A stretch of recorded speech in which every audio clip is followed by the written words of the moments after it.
नमस्कार, मी स्नेहल किचन या यूट्यूब चॅनलवर तुमचं सगळ्यांचं स्वागत करते।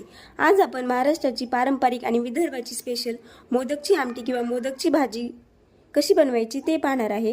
ही रेसिपी मी माझ्या पद्धतीने कशी बनवायची ते दाखवणार आहे, त्यामुळे व्हिडिओ तुम्ही शेवटपर्यंत नक्की बघा। सर्वप्रथम आपण इथे मोदकचे सारण कसे बनवायचे ते पाहून घेऊ। त्यासाठी इथे मी पॅन गरम करून घेतला आहे। त्यामध्ये एक छोटी वाटी शेंगदाणे टाकून घेते आणि ते आपल्याला भाजून घ्यायचे आहे चांगले खरपूस असे।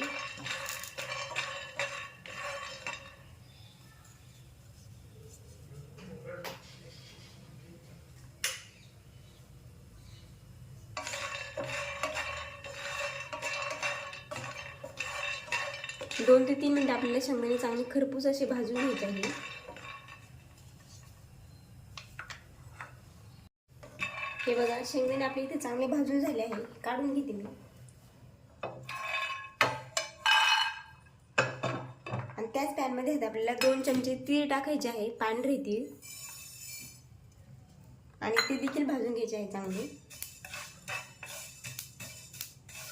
तवा गरम आहे, पॅन, त्यामुळे हे बघा, शेंगदाणे आपले इथे चांगले भाजून झाले आहे, काढून घेते मी।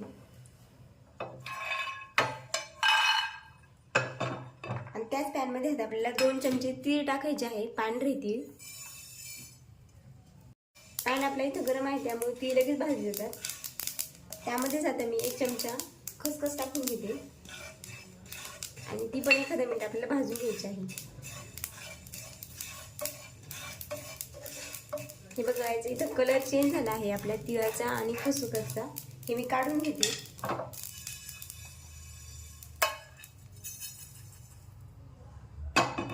त्याच पॅन मध्ये आता आपल्याला 1 वाटी खोबरे टाकायचे आहे आणि खरपूस असं सोनेरी रंगावर भाजून घ्यायचं आहे। तेल न टाकताच आपल्याला हे सगळं भाजून घ्यायचं आहे।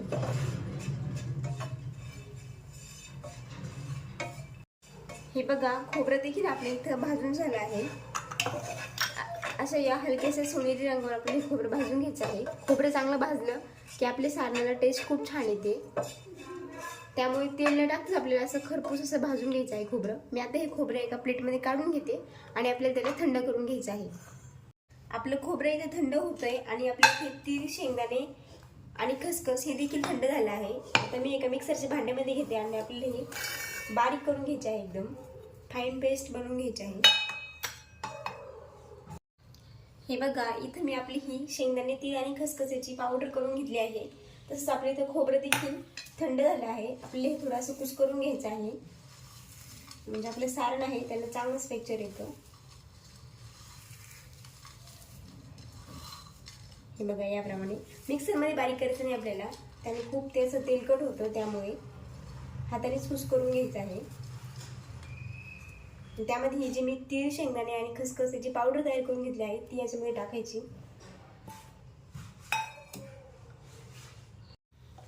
हे मिक्स करून घ्यायचं आहे आपल्याला। त्यामध्ये आता आपण काही सुके मसाले ऍड करू। त्यामध्ये मी थोडीशी धने पावडर घेतली आहे, ती घालते अर्धा चमचा। 1 चमचा इथं मी कांदा लसूण मसाला घेतला आहे। त्यानंतर 1 चमचा इथं मी लाल मिरची पावडर टाकते, 2 चमचे टाकते, कारण की दुसरा मसाला मी टाकत नाही कोणता। आणि अर्धा चमचा हळद। तुम्हाला आवडीनुसार तुम्ही अजून याच्यामध्ये मसाला ऍड करू शकता। तुमच्या ठेवणीतला जो काळा मसाला असतो तो ऍड केला तरीही चालेल। आणि आपल्याला हे मिक्स करून घ्यायचं आहे। तसंच आपल्याला याच्यामध्ये चवीनुसार मीठ देखील टाकून घ्यायचं आहे आणि थोडीशी कोथिंबीर। हे चांगलं मिक्स करायचं आहे एकसारखं।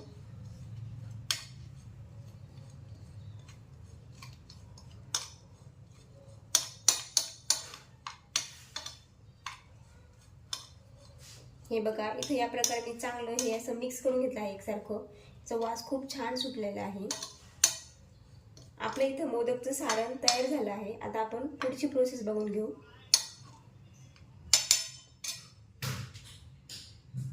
आपलं मोदकचं सारण इथे बनवून तयार आहे। आता आपण त्याचं वरचं कोटिंग आहे ते कसं बनवायचं ते पाहून घेऊ।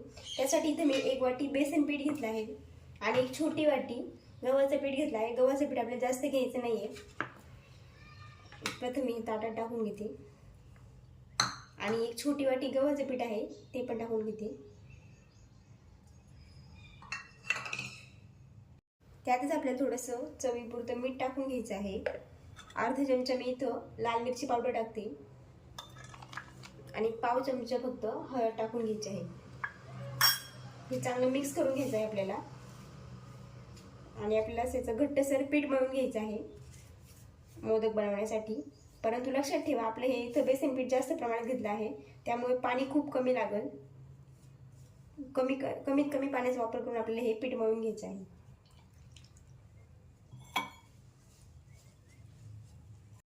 हे बघा इथं आपलं हे पीठ मळून झालं आहे.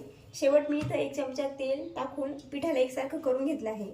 आता आपण हे 10 मिनिटासाठी बाजूला ठेवून देऊ आणि तोपर्यंत मोदक भाजीचा रस्सा असतो आमटी ती कशी बनवायची ते पाहून घेऊ.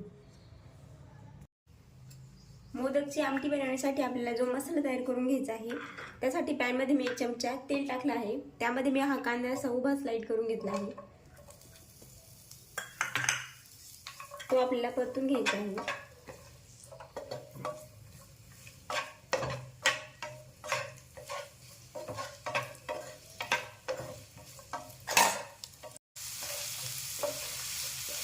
कांदा आपल्याला थोडासा असा लालसर परतून घ्यायचा आहे. कांदा आपला परतत आला की त्यामध्ये आपल्याला 2 ते 3 चमचे खोबऱ्याचा किस टाकून घ्यायचा आहे किंवा तुम्ही खोबऱ्याचे पातळ काप करून टाकले तरी चालेल. मी किस करून टाकते कारण की आपल्याला हे सगळं बारीक करायचं आहे. आपलं खोबरं आहे ते लवकर बारीक होईल मिक्सरमध्ये त्यामुळे थोडासा लालसर असा आपल्याला हा कांदा परतून घ्यायचा आहे.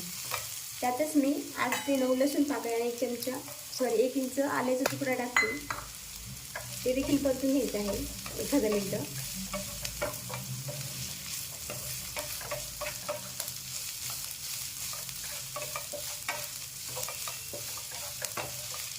हे बघा इथं आपला कांद्याचा कलर देखील चेंज झाला आहे.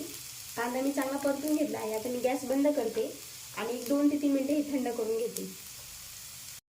कांदा आपला गार होतोय तोपर्यंत आपण मोदक कसे बनवायचे ते पाहून घेऊ. त्यासाठी मी ते पिठाचा छोटासा गोळा घेते. आपल्याला छोट्या साईजचे मोदक बनवायचे आहे. तुम्हाला हवे असेल तुम्ही मोठे पण बनवू शकता. तेलाच्या मदतीने आपल्याला हे पीठ लाटून घ्यायचं आहे कारण की डाळीचे पीठ आहे ते लाटायला थोडंसं अवघड जाऊ शकतं त्यामुळे तेलाच हात लावत लावत आपल्याला हे पारी लाटून घ्यायची आहे. हे बघा या प्रकारे.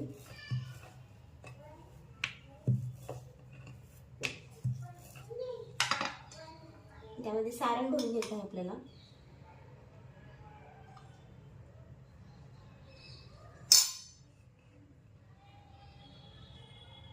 आणि मोदकला कळ्या पाडतो अगदी त्याचप्रमाणे अशा आपल्याला कळ्या पाडून घ्यायच्या आहे.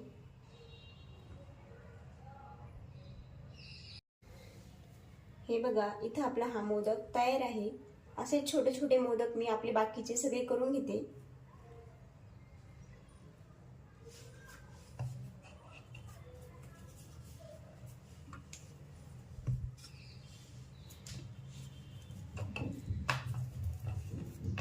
खूप पातळ पण लाटायची नाही आपल्याला ही पारी आणि खूप जाडसर पण नाही. अगदी मोदकला करतो आपण त्याप्रमाणे.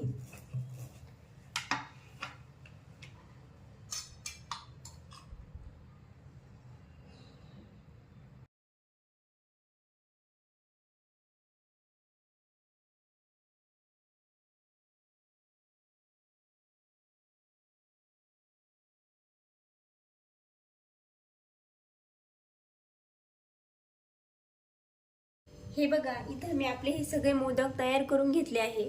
आता आपण वाटण तयार करून घेऊ. आमटीसाठी लागणारं कांदा पण आपल्या इथं गार झाला आहे. हे मी एका मिक्सरच्या भांड्यामध्ये काढून घेते. मी तेच भांडे घेते ज्याच्यामध्ये मी तीळ, शेंगदाणे आणि खसखस बारीक केली होती. यामध्ये आपण कांदा, खोबरं, लसूण, अद्रक आणि थोडीशी कोथिंबीर घालून बारीक करून घेणार आहे. हे बघा इथं आपलं हे वाटण करून तयार झालं आहे. पाणी न टाकताच आपल्याला हे बारीक करून घ्यायचं आहे. आता आपण आमटीला फोडणी देऊन घेऊ. मोदकची आमटी बनवण्यासाठी मी इथं कढईमध्ये 1 मोठा चमचा तेल गरम करून घेतला आहे. त्यामध्ये मी जिरे मोहरी टाकते. जिरे मोहरी चांगलं फुललं की त्यामध्ये आपण जे वाटण तयार करून घेतलं होतं ते टाकून घ्यायचं आहे.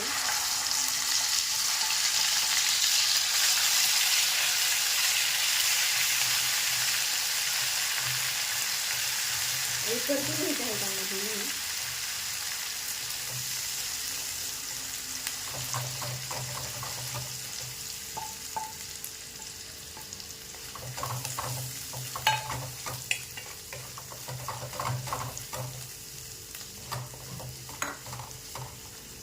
त्यातच मी कढीपत्त्याचे काही पानं टाकते.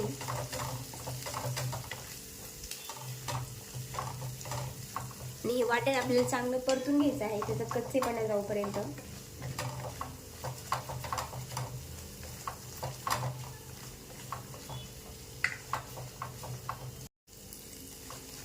आपला मसाला चांगला परतून झालाय. त्यामध्ये आता काय आपल्याला सुके मसाले ऍड करायचे आहे. मी इथं लाल मिरची पावडर घेतली आहे, अर्धा चमचा हळद घेतली आहे, किचन किंग मसाला, एव्हरेस्ट मसाला, कांदा लसूण मसाला आणि थोडीशी धने पावडर घेतली आहे. हे आपल्याला टाकून घ्यायचं आहे आणि परतून घ्यायचं आहे. आपल्याला हा मसाला पूर्णपणे आपल्या वाटणमध्ये मिक्स झाला पाहिजे. असं तेल सुटेपर्यंत आपल्याला हा मसाला चांगला परतून घ्यायचा आहे.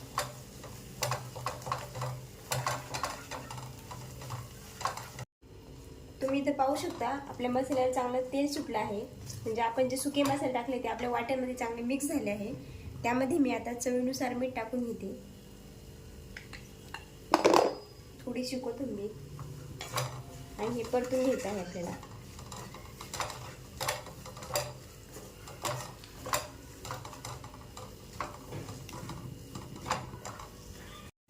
आता आपण यामध्ये गरम पाणी टाकून घ्यायचं आहे आपल्याला आमटीसाठी. गार पाणी टाकू नका तुम्ही शक्यतो, कारण गरमच पाणी टाकायचं आहे आपल्याला. आणि थोडं पाणी जास्त टाकायचं आहे, म्हणजे आमटी आपल्याला पातळ ठेवायची आहे. कारण की आपण जेव्हा मोदक टाकतो त्यानंतर आमटी पुन्हा दाटसर होते. त्यामुळे आपण करतानाच थोडंसं पातळ करायची आहे भाजी. हे बघा इतकी पातळ मी अशी ठेवली आहे. मोदक टाकल्यानंतर ती पुन्हा दाटसर होते, त्यामुळे आपल्याला ही पातळ ठेवायची आहे. आपल्याला एक 4 ते 5 मिनिटं याला चांगली उकळी काढून घ्यायची आहे आणि मग याच्यामध्ये मोदक सोडायचे आहे. लक्षात ठेवा आमटीला उकळी आल्यानंतरच त्यामध्ये मोदक सोडा. मी याला उकळी काढून घेते 4 ते 5 मिनिटासाठी. हे बघा इथे आपली 4 ते 5 मिनिटांनंतर भाजीला चांगली उकळी आली आहे. आता आपण एक एक करून त्यामध्ये मोदक सोडून घेऊ.